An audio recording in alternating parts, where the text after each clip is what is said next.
मैं सबसे पहले तो आप सबका स्वागत करता हूं। नई सरकार का गठन हुआ है। नई सरकार ने अपने चुनावी घोषणा पत्र के अंदर किसानों के लिए, युवाओं के लिए कई तरह के वादे किए थे। अभी मैं विधानसभा से 23 तारीख को लास्ट विधानसभा थी, जो मेरा प्रश्न 2 नंबर पे था, उस पे किसानों को राहत देने के लिए, किसानों के कर्ज माफ के लिए जो इन्होंने अपने घोषणा पत्र में और राष्ट्रीय अध्यक्ष राहुल जी के सामने 1 से 10 तक की गिनती कराकर इन्होंने जो किया था, ये विधानसभा में नकारा साबित हुआ। और राजस्थान के मुख्यमंत्री जी इस पे किसानों के मसलों पे, युवा के मसलों पे कोई तरह का जवाब नहीं दे पाए। उन्होंने गोलमाल जवाब देके किसानों के साथ में इस तरीके का धोखा किया है।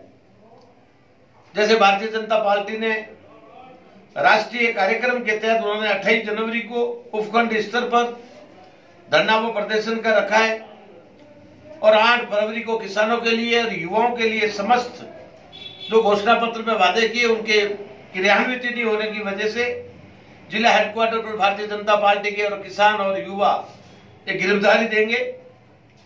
किसानों का कर्ज माफ 10 दिन में कहा था, अभी तक कोई मापदंड निर्धारित नहीं किए गए हैं, तो कौन सी गाइडलाइन से ये करेंगे। किसानों को इन्होंने इस तीसरी करके छोड़ दिया कि मापदंड को देखेंगे और उसके बाद में जो डिफॉल्टर होगा 1% अगर किसान कर्ज नहीं चुकाने वाला जो वर्षों से, उनको अगर फायदा मिलेगा और किसानों को राहत नहीं दी गई, तो ये चुनावी वादा एक जुमला के साथ में जो किसानों के साथ में अन्याय किया, इसको बर्दाश्त नहीं किया जाएगा। पशुओं के लिए अकाल है, ये उनको ध्यान है, सरकार को भी ध्यान है। इनके लिए सारा डिपो से लगाकर, पानी से लगाकर कोई तरह की आज तक पशुओं के लिए कोई व्यवस्था नहीं की गई। चिकित्सा व्यवस्था पूरी तरह लड़खड़ाई हुई है। स्वाइन फ्लू ने ये स्थिति कर दी है कि हर जगह अपने थार रेगिस्तान के अंदर, जोधपुर में, जैसलमेर में कितने लोगों की मौत हो गई, अभी भी वो उसको सही ढंग से कर नहीं पाए। कर्ज माफी में जो भारतीय जनता पार्टी के समय में 50,000 तक का कर्जा माफ, और चाहे कितनी भी बड़ी जोत क्यों नहीं हो, उनके लिए भी जो व्यवस्था की थी, तो काफी लोगों को तो पेमेंट मिल गया। दूसरा जो पेमेंट नहीं मिला, वो भी अभी तक सरकार उस पर भी कोई अमल नहीं कर रही है। कर्ज माफी के साथ में लोगों की जो ऐसी स्थिति पैदा कर दी बिजली के लिए, मैं ये भारत के प्रधानमंत्री और पूर्व मुख्यमंत्री को धन्यवाद दूंगा कि उन्होंने अजमेर में घोषणा की थी कि हर किसान के, एक भी किसान काश्तकार ऐसा नहीं होगा कि उसके जो बिजली का किसान के बिल है उसमें से 10,000 सरकार वे करेगी। तो आज राजस्थान में एक भी कांग्रेस सरकार के कार्यकर्ता या कांग्रेस के मंत्री ये बता दें कि कौन से किसान के खाते में पैसे जमे नहीं हुए, सबके खाते में जमे हो गए। और बिजली की जो व्यवस्था भारत सरकार द्वारा और राजस्थान सरकार द्वारा जो पूर्व में चलती थी, अब रात को ठंड में किसानों को लाइट दे रहे। इतना भयानक ठंड होने के कारण जो लाइट की सही व्यवस्था चल रही थी रेगुलर, वो उसको तार पे रख लिया। दीनदयाल ज्योति के तहत जो ढाणियों में कनेक्शन हो रहे थे, लोगों के दिल में एक उजाला हुआ था कि आने वाले समय में हमारी कोई ढाणी बाकी नहीं रहेगी, वो भी कार्य बंद कर दिया गया है। उसमें भी कई तरह का परिवर्तन किया गया है।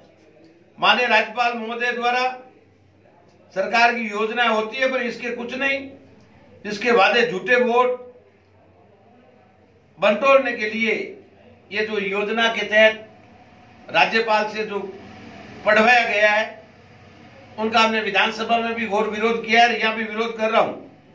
हर क्षेत्र में सरकार की योजना विफल हो रही है। 100 दिन का जो कार्यक्रम एजेंडा बनाया था, उसका भी अभी तक 1% भी नहीं इन्होंने कोई अमल में नहीं लाए। युवाओं को बेरोजगारी भत्ते के लिए उन्होंने कहा था कि हम आज युवाएं सरकार के मुंह के सामने देखते हैं। जैसे मुख्यमंत्री जी का उद्बोधन जो उस दिन राज्यपाल के अभिभाषण पर उनका जो जवाब था, वो दृश्य देखने लायक था। कोई भी योजना के तहत, कर्जा माफी के तहत युवाओं के साथ में इसका कोई 100 दिन के एजेंडे के बारे में वो अपनी अच्छी तरह से सरकार की क्या योजना है, कहां से वित्तीय प्रबंध होंगे और कहां से सरकार व्यवस्था करके किसानों के खातों में कर्ज माफी के नाम पे 2 लाख रुपए का जो ठगने का कार्य किया है, ये कब तक किसानों के आएंगे। और मैं ये चाहूंगा कि सरकार जल्दी से जल्दी किसानों के, हर किसान के, चाहे ओवरड्यू है या नहीं है, हर किसान को समान दृष्टि से देखते हुए 2 लाख उनके खाते से केसीसी हो, नेशनल बैंक हो, चाहे स्टेट बैंक हो, एसबीआई हो, चाहे भूमि विकास बैंक हो, चाहे सहकारी बैंक हो, कोई भी तरह की जो संस्था बैंकों की है उनमें बाध्य करके ये किसानों के खाते में डलवावे। और नहीं डलवाया गया तो राजस्थान में ये किसानों की तरफ से और युवाओं की तरफ से सरकार के खिलाफ जन आंदोलन छेड़ा जाएगा। और जन आंदोलन के तहत आने वाले समय में अब किसान ठगे महसूस जो कर रहे हैं, आने वाले समय में भारत के प्रधानमंत्री नरेंद्र मोदी जी की तरफ में वोट कर इस कांग्रेस को जल्दी ही सबक सिखाएंगे।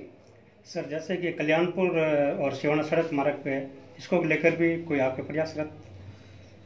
कल्याणपुर सिवाना से समदड़ी वाया कल्याणपुर होती हुई बालेश्वर वाली रोड है, वो जहां तक मेरा सैंक्शन हो गई थी, टेंडर हो गए, बिड खुल गया, एडीबी से लोन भी उनका मंजूर हो गया। मैं उम्मीद करता हूं कि 1-2 दिन में सार्थक प्रयास और सार्थक समाचार मिलने की संभावना है। मैं ये चाहूंगा कि फरवरी में ये रोड जल्दी से जल्दी चालू हो जाएगी, इसमें भी कोई दो राय नहीं रहेगी।